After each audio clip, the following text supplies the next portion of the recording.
Okay, I think we're recording. Hello, friends. Where have I been? I've been here. I have been here with you, just not live, and I apologize for that. I really wanted to be live with you all day and, well, most of the night. Since 8:30 p.m. when I woke up, I've been watching to see if any fires would take off, and thank God none have. Our firefighters, our heroes, have just pounced on everything today. And boy, I'm breathing a massive sigh of relief. I hope you guys are too. I can see that there's still some Santa Ana winds blowing, technically. But thank God the advisory, the high wind warning for these strong Santa Anas was not renewed past 2 p.m. I started celebrating at that point with CPRO here, but we still had work to do. So the reason I wasn't live, and I would love to be partying with you right now. It's time for a pizza party, even if fire season's not quite over. We'll have to check the forecast and see if any Santa Anas come back in a dry spell. That's still a possibility. But if it's the start of the wet season, California's wildfire season of 2023 may be over. Knock on wood. Furious, knock on wood. So I'd love to be doing a pizza party with you guys right now. But I know if I go live, you'll come out and you'll greet me and you'll distract me and I'll be here exhausting myself further. I have been on duty since 8:30 p.m. until just now. And look at this. I want you to see this, guys. Isn't this amazing? Whoops, that's frost and freeze risk. But fire weather. Isn't this looking better from what I posted yesterday? This is the graphical hazards weather outlook Tuesday night. And it's shrunk down here. That is just great. And it's so weird, though, that I love this little thing here. You can click on them.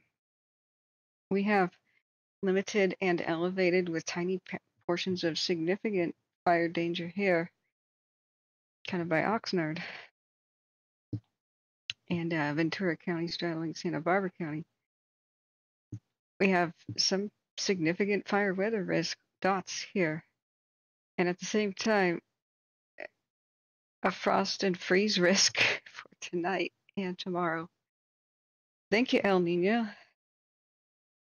El Ninos and La Ninas always mean wild weather. That's what they do.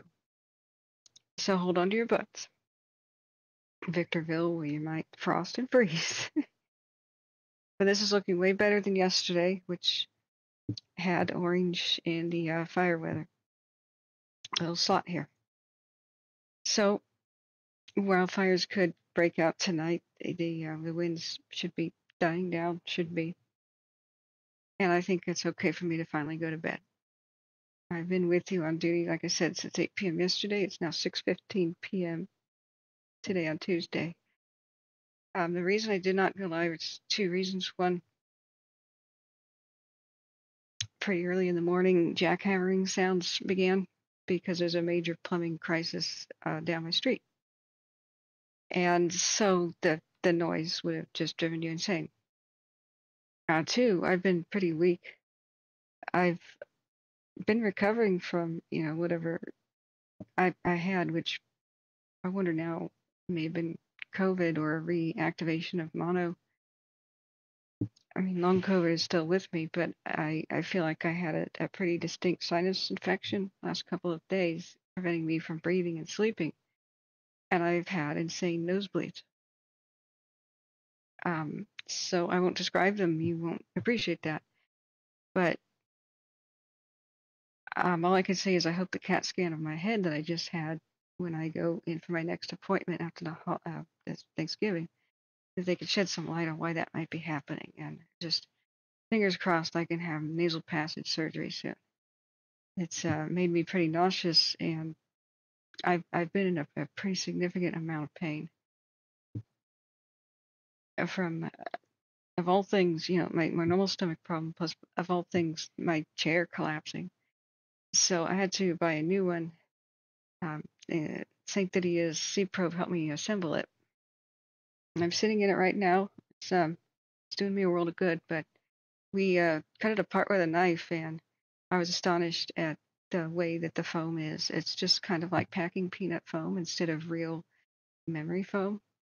And so when it had crushed down and torn, my pelvic bones were basically sitting on steel.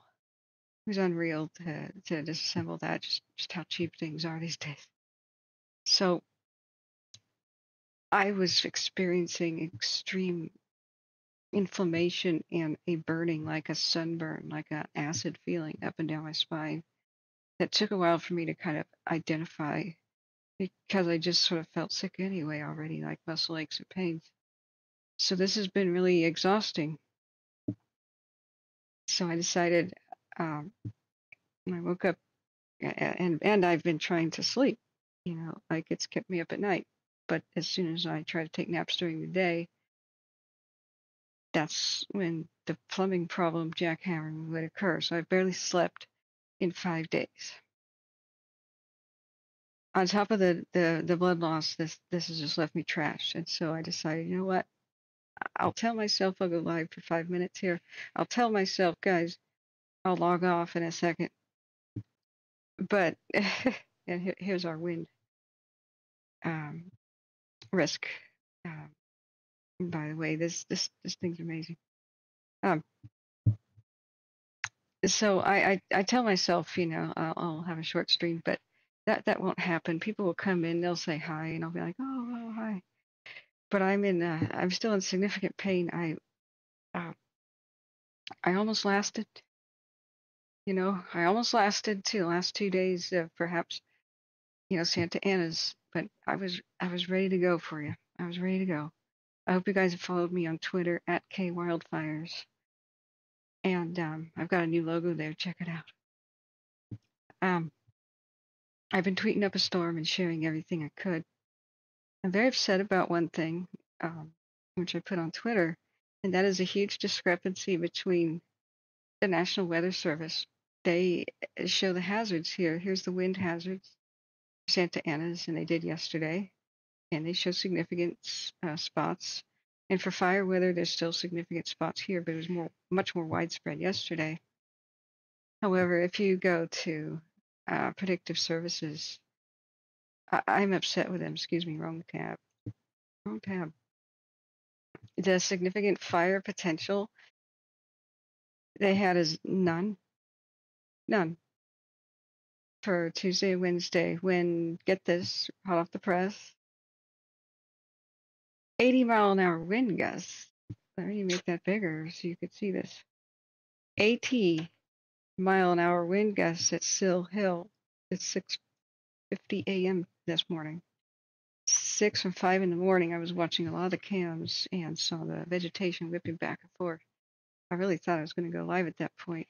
The whole canyon, 70-mile-an-hour wind gusts. So this is beyond F1 tornado here at Sill Hill. That's a peak of 3,500 elevation. It's still too small for you guys to see. I'm sorry. So Fremont Canyon had 66-mile-an-hour wind gusts. So we definitely had a lot of fire risk, and this is what the National Weather Service was talking about. And so I, in their maps are showing the risk. And you go back to, here it is. Here's Predictive Services threat level no rating. This is I'm sorry, what? No rating, and wind strength in Ventura County is weak. What? Winds are either not expected or will not contribute to significant fire activity. Santa Ana wildfire threat index is this broken? Fuel moisture is medium dry. So I don't understand. Wind data is currently unavailable. Let me make sure the ad blocker's not doing nothing to it. Nope, it's not the ad blocker. So you can go to Ventura County, Orange, and Inland Empire. this must be broken. It's just not showing anything like a significant threat. So what I want to see is the National Weather Service, if they disagree tremendously, like they do with Predictive Services, which is supposed to be the Pope. Predictive Service here is supposed to be the Pope.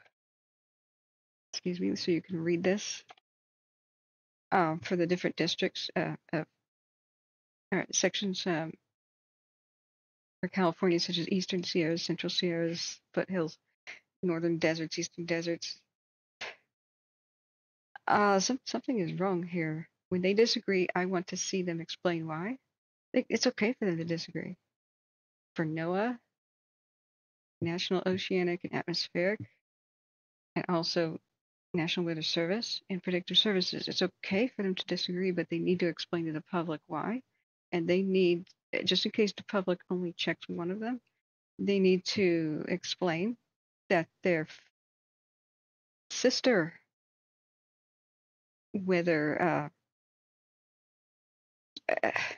that their sister organizations are not in agreement, and thus please look at all three. You know, the different organizations, they don't have to agree, but please explain where one gets the data, where the other one gets it, and why they're not cohesive. This is just one of the reasons why I have a job, and I don't like my job, but I have to have a million tabs open all the time. Today I had a record of 173 tabs, and I got a warning on the browser that my 64 gigs of RAM, excuse me, my 32 gigs of RAM was insufficient. So I'm looking at upgrading and getting another 32 for a total of 64. But mostly, you know, you could see how it's like weather tabs, like a million of them here, and then a million maps, a million news articles, like this is Yubanet and explains Yuba County fires, the various cameras we watch them on, you know, the different fires there.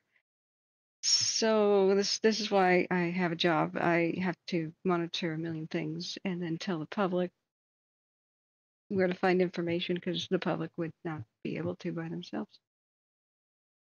The government agencies make it a bit impossible for you to get all this information in one place. That's why I try to be all the information in one place, and so do my mods and my volunteers and all you guys who help us crowdsource the various locations where all this information comes from the scanner radio, from the different Twitter agencies, we'll say Riverside County and this county, Fire Department, National Weather Service, NOAA, like I said, and Predictive Services of North Ops and South Ops.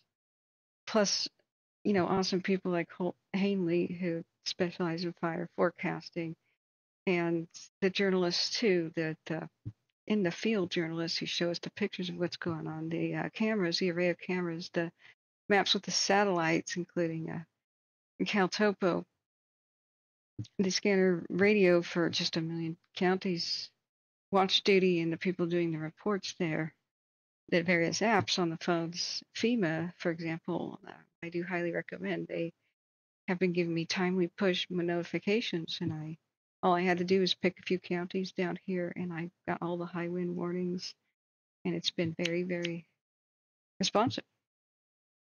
But since it's not all in one place, well, that's why we have to do what we do with the wildfire tracking team. And so I'm feeling quite bad right now. But I wanted to let you know I've been at my station all night, all day, and the day before. I took small naps, but Smitty and other mods kept me informed. And people like C-Pro were ready to come over and shake me awake if I had to go live for some sort of a major evacuation crisis. So I've missed out on any donations during the whole affair. But if you have found this to be helpful, please hit the like button. you just found me for some reason, you can hit the subscribe with the ringing bell anytime we go live. You should be notified. And the super thanks button is there if you'd like to contribute, because don't I want to stay donation based, and I don't want to put ads on any sort of a crisis. I find that distasteful. I never want to interrupt this emergency evacuation information to talk about a stupid VPN or food you can order in a box, or some scam about, owning land in Scotland, or name a star after me, which actually is not legit. So let's stay donation based if we can. I really hope this is the last day we have significant fire danger for California in 2023. Remember, just not last year, but the one before, 2021 to 2022, actually, so it was last year on New Year's, we had Colorado, town erasing fires in Colorado with massive destruction of neighborhoods. Remember December 5th, a Thomas fire down here by Santa Barbara. The Santa Anas will still keep blowing.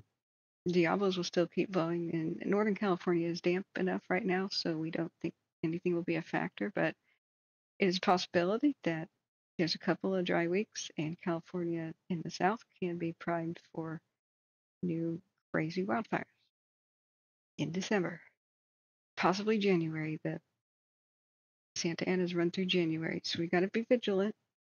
But right now, I'm celebrating that we got past to yesterday and today without any big town erasers or panic evacuations, or you just hear the sound of silence. That's the sound of nothing on a scanner radio talking about fires in Southern California. My heart goes out to the structure fires and people who have lost things today. I saw that did occur on the Pulse Point, which keeps track of 911 calls. It's always tough to lose anything near the holidays. So be very fire safe in the home. Don't store things like flammable oils near the kitchen stove, or anything that makes heat in the kitchen, even the toaster oven or a toaster or an air fryer, because should a fire break out in the kitchen, the best possibility is for the best scenario is for the firefighters to arrive quickly before the fire spreads too much. But if the flames reach oils such as olive oil or the canned spray stuff, even Pam, near the stove, that could be explosive and really spread it fast. Those are accelerants.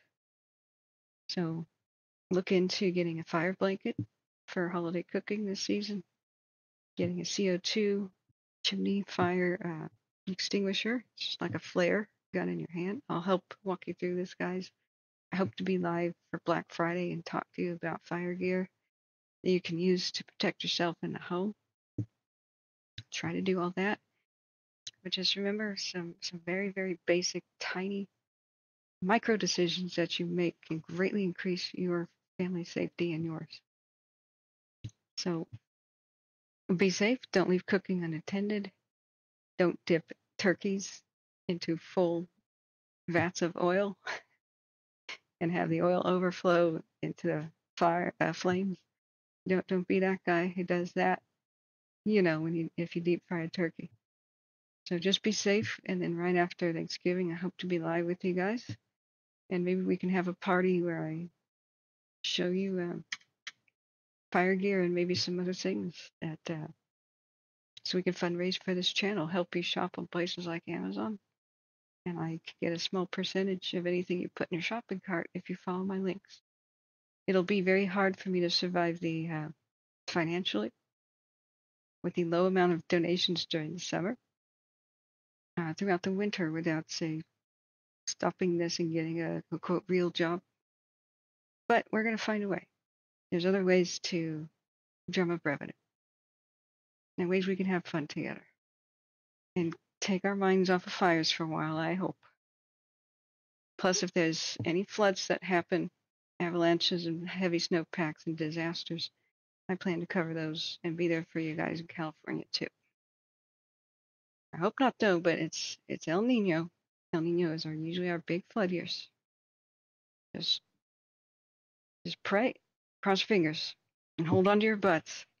I love you all. Sorry I couldn't be live celebrating with you, but I'm about to go pass out because I've been on duty for about 20 hours. And I'm so glad I didn't have to take a call, so to speak. So good night, friends. Have happy holidays. Stay safe. Travel safe. I love you all.